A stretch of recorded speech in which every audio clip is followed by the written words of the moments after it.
Hello, I'm Rachel Hopkin, the host and producer of How Curious. And today we have a question from one of my colleagues, Hannah France, who's a reporter at the station. Is that your title? I am a reporter, Okay, yes. good. I think it's reporter/producer.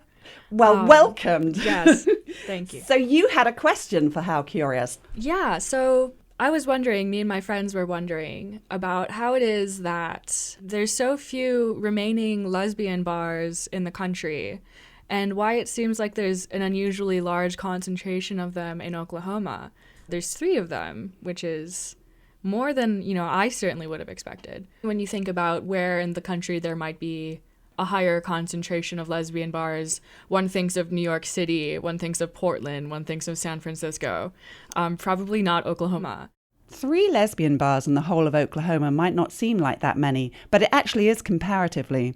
While there used to be hundreds of lesbian bars across the country just a few decades back, apparently only 24 remain. So many states have none at all, but the 2 which tie for top place with 3 are New York and Oklahoma. How'd that come to be? I couldn't think of 2 places that seem more different than New York and Oklahoma. Okay, I'll do my best for you. Thank you. Thank you Please, very much for get the to the question. bottom of this for me. I can't promise that, but I'll do something. Great. Before I looked at Oklahoma specifically, I first wanted to find out more about why the steep reduction in lesbian bars generally. Hey bitches, I'm Leah Delaria. Welcome to the Lesbian Bar Project, presented by Jägermeister. We've been telling you for the past 2 years that there aren't many lesbian bars left in the U.S. In fact, there are fewer than 30. But this isn't a sob story. That's an excerpt from the first episode of the Lesbian Bar Project's docuseries, which is currently showing on the Roku channel. The project was founded by filmmakers Elena Street and Erica Rose. Together, they've spent a lot of time investigating the decline. Here's Erica. There's definitely a mix of factors. I think the shift to online culture has really affected many different parts of our lives, not just the way in which we date, but also the way in which we consume information. And that has affected brick and mortar spaces. Dyke and lesbian bar owners have said forever that it's very hard to sustain the bars economically. This is sociologist Japonica Brown Saraceno. And I always remind people that lesbian bars, dyke bars have always had short lives. For as long as they've existed, they've struggled to exist. What's different in the landscape now is that when they close, it's much more frequent that a city doesn't have another bar open in its place. That was the pattern that existed for a long time. One would close, another would open, and I think we see that happening less.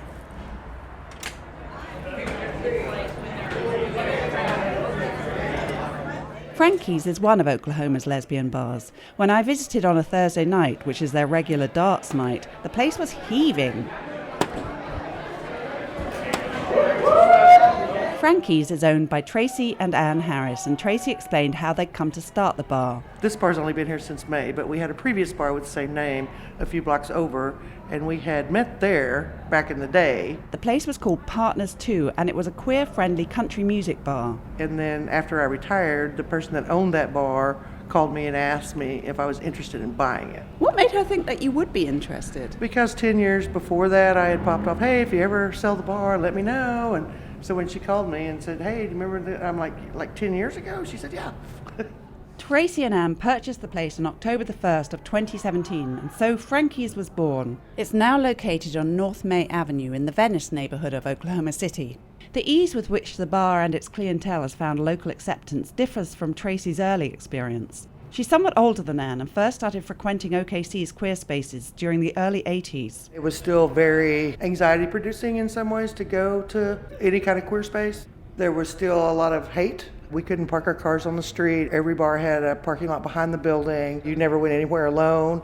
We had to sign in at every bar because they were tracking gay people in gay clubs. It was a much scarier, but yet thrilling experience because we finally found each other as a crowd. And of course, at 20, you're invincible, so you're worried about those things, but they didn't keep us from going anywhere. Can you describe Frankie's for somebody who's never been here? I always say Frankie's is just a place to feel safe. It's a place to be who you are. We're not solely lesbian bar. Everyone's welcome here. During the week, we're basically like your neighborhood bar where they do happy hour and they play darts and they just hang out, and then it kind of transforms on the weekends to more of a show bar. Our slogan is that everybody has a home at Frankie's. That's actually just the entire vision we had to start with. All of my life, I've never fit, but I won't complain and I won't quit. I am enormous, get used to it. As I mentioned before, I visited Frankie's on Darts Night, but their Facebook page offers video clips of many of the shows they've hosted. A lot of them have doubled as fundraising events for local charities or for members of Frankie's clientele who are in need. One customer told me that in just the few years that Frankie's has been open, they've raised hundreds of thousands of dollars. Their entertainment lineup includes music gigs, drag queens or drag kings singing and or dancing, along with some rather risque comedy skits. Tucking your junk only gets you so far. Stuffing your bra doesn't work for romancing. Monica and Abby, who are engaged to be married, met at Frankie's. I asked how they described the vibe of the bar. Family. Absolutely, 100% family. I know that if I was having any kind of issues or if I just needed somebody to pick me up off the floor, I could call anybody in that bar. It's like the Cheers of the lesbian community. You walk in and everybody knows who you are, and even though it's a mainly lesbian bar, we have straight people coming in, we have gay men coming in, so it's a mix of everybody. It's funny, I came on Sunday because there was a bit of miscommunication and I thought that the interview was going to take place on Sunday. And I was here for about 30 minutes and everybody in the bar was a man and I was like, this is a lesbian bar. Yeah, I was actually here on Sunday. Oh, did you see me? Yeah. Now I'm talking with Garrett. It was very predominantly male and gay and quite straight, actually. Garrett is from Oklahoma and both he and his husband perform as drag queens at Frankie's. I was in my early 20s when I finally came out of the closet. Oh my goodness, you were so old.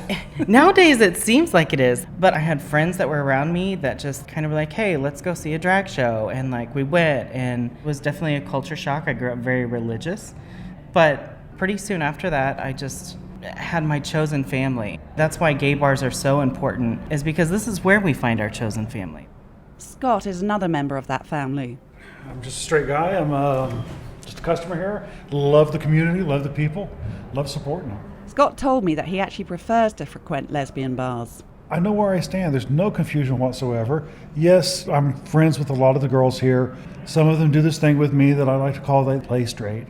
They flirt with me, hug on me, and joke around about that. But yeah, at the end of the night, I know they are 100% not interested in me. There's none of that tension there. It's actually kind of nice. Can I have a Captain and Diet? So coming back to Hannah's question of why New York and Oklahoma are in a tie for being the states which have the most lesbian bars with 3 apiece. This is something that the Lesbian Bar Project's Erica Rose and Alina Street both have ideas about. Assimilation in New York is definitely more present, and we do have more of an abundance now of queer parties. So I think there's just more freedom and more acceptance. As to why there are 3 in Oklahoma, Erica, would you like to speak to that maybe? This is coming from not a strong institutional knowledge of Oklahoma. I've been there once, and I actually have a couple of friends and my ex is from Oklahoma. But from my experience of talking to people there, it actually really makes sense when we talk about our bars and this project. We always frame them within their geographic location. So in a place like Oklahoma, what I was struck by when I was working in Oklahoma City is that I would, drive down the street and I would see a LGBTQ affirming church with a big rainbow flag. And then right next to it, the family I was working with, they would say, okay, well, conversion therapy happens right across the street. So when you're dealing with an environment that isn't solely antagonistic, but also not necessarily as accepting, the stakes is so much higher. Japonica Brown Saraceno has also reflected on this matter. There are different reasons why places might have a lot or not a lot of bars. New York is a giant place with a really, really vibrant tourist industry, and that probably allows New York to still have 3 bars. But Oklahoma might have bars for a different reason. What I found in my research was that the places where people felt less secure and accepted, that they sought out those kinds of institutions. And I actually remember an informant in San Luis Obispo saying she was incredibly disappointed by the absence of lesbian bars in San Luis Obispo. And she said she'd lived in Oklahoma for a long time and that Oklahoma had spoiled her, that she expected that everywhere would have this vibrant lesbian bar scene. Frankie's regulars have opinions regarding this issue too, including Garrett. I think it is hilarious. I think it is hilarious that one of the reddest states in the United States of America has 3 lesbian-owned bars here. I think it also is a true testament to the community that we have here and how strong we are and how we will persevere no matter what is thrown at us. And we are in the Bible Belt. Yeah, so. we are in the Bible Belt. Now we're back with Monica and Abby. Even though Oklahoma City has probably one of the biggest, the tightest core group of gay people that you could probably ever find in America, we are surrounded by people that don't believe that being gay or being queer is a thing. I think the reason is a need. Of course, Frankie's owners, Tracy and Ann, have also thought about this. The reason there are the number of gay bars as a whole, even, not just lesbian bars, in Oklahoma and Oklahoma City is because we are a red state. And although we can, as a gay couple, go out to dinner somewhere and be accepted there by the persons that work there or the owners that own the establishment, the other people that are dining with us, they don't necessarily accept us the same way. And what's your vision going forward? We're going to stay the course. We're going to continue to welcome all kinds of people, as long as they're nice, and just continue to get that word out and let more and more people find us. I definitely hope that that is what happens. Well, that brings this episode of How Curious to a close, and I'm keeping my fingers crossed that my dear colleague Hannah France approves of my investigation. How Curious is a production of KGOU Public Radio. It's produced by me, Rachel Hopkin. The editor is Logan Layden, and David Gray composed our theme music. And please don't forget, if you have an Oklahoma-related question, please email us at curious@kgou.org. Race might be a hot topic right now, but for so many of us, talking about race is nothing new.